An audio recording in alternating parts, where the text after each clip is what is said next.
CRDB Federation Cup ambalo Young Africans pia kwenye mkutano wao na waandishi wa habari wameligusia hili swala na limeleta maswali mengi sana mwalimu. Kwamba inakuaje tena kuhusiana na issue ya CRDB Federation Cup, ambapo moja kati ya maswali ambayo watu wanajiuliza ni kwamba fedha hazikulipwa. Ni kweli benki ya CRDB haikutoa pesa kwa ajili ya kumlipa bingwa? Yani unajua yani kuna namna nyingine Young Africans yani wanaweza yani nini wanasema huku mtaani, wanaweza wakachokonoa siri imevuja hiyo, mambo mengine ambayo yani inawezekana yamejificha ndani kweli kweli. Hivi just imagine kama leo hii hao wadau wanaotajwa wadhamini afu yani wakatoka mbele alafu wakasema kwamba wana fedha sisi tulitoa tulishatoa, au labda inawezekana labda wao kwa sababu katika hali ya kawaida sisi huwa tuna yani sikumbuki sana yani kwamba je yani makubaliano yenyewe yani yakoje, yani kwamba je yani mdhamini ndo moja kwa moja atakuwa anatoa ile pesa ya ubingwa au labda yeye kuna maeneo tu mengine ambayo labda yeye anagaramia. Yani sina undani sana wa taarifa hiyo, lakini yani hapo sasa siwezi kuzungumza sana, lakini tumezoea kuona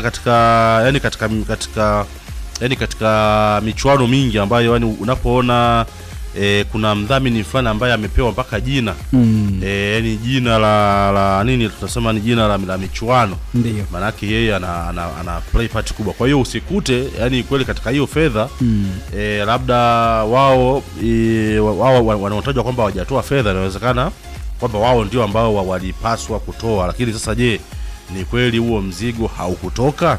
Sasa mwisho wa siku kama wao ndio walikuwa wana yani hiyo ilikuwa ni jukumu lao na wao kwa kulinda brand yao kwa sababu unajua haya ni mambo hii unajua hii ni biashara. Of course. Hii ni biashara. Kwa hiyo wao mwisho wa siku katika kuilinda brand yao wakijitokeza mbele na kusema bwana sisi bwana tayari tulishatoa fedha maana sasa hiyo tayari ni habari nyingine tena kwamba hizo fedha zilitoka zilienda wapi, zilitumikaje. So far mambo ni mengi, lakini kuna namna ambavyo Young Africans wana haki, kwa sababu ni swala ambalo limechukua toka msimu uliopita maana yake almost saizi mwaka hadi finali tena ni mwaka huo. Maana yake yani kuna tatizo gani hapa ambalo limetokea?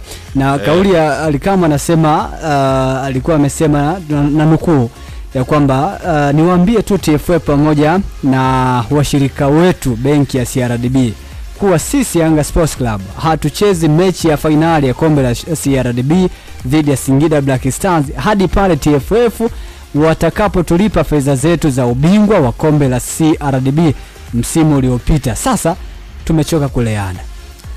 Of course. Sasa hapo yani hiyo sentence ni ngumu sana hiyo. Yaani sentence hiyo ni ngumu sana, maana yake yani inawezekana kuna watu hapo wanaweza wakawa wanatakiwa hawajibike. Yani kama huo yani kama tu hao hawa CRDB wanakuja walitoa pesa wanasema kwamba sisi tulishatoa fedha, bwana tulishamalizana nyinyi muda mrefu. Hapa hii sasa hii inakwenda kuzua hali yani inakwenda yani kuzalisha mgogoro mwingine kwamba hizo fedha zimekwenda wapi. Nakumbuka miaka ya nyuma kuna mwaka mmoja hivi zamani kidogo, miaka 90 na ngapi, 99, Young Africans walitoa ubingwa wa michuano ya klabu bingwa Afrika Mashariki na Kati, michuano ikifanyika kule Uganda.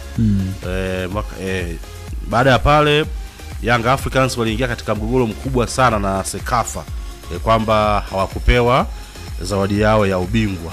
Mwisho wa siku ilisumbua, baadaye ile swala likaja likaisha. Sasa hili kwangu mimi yani limenikumbusha miaka ya nyuma, kwa sababu hapa katika miaka hivi karibuni tumeona kwamba yani kuna maboresho makubwa sana kwenye michuano mingi, kwa maana kuna wadhamini wengi ambao wapo. Kwa hiyo swala la kushindwa kumpa mtu zawadi yake ya fedha, na ukizingatia wadhamini ambao wako siku hizi, Mwalimu, ni fedha, taasisi za kibenki ni fedha hii, ni fedha. Sasa na maana na mimi kidogo ni miongoni mwa watu ambao yani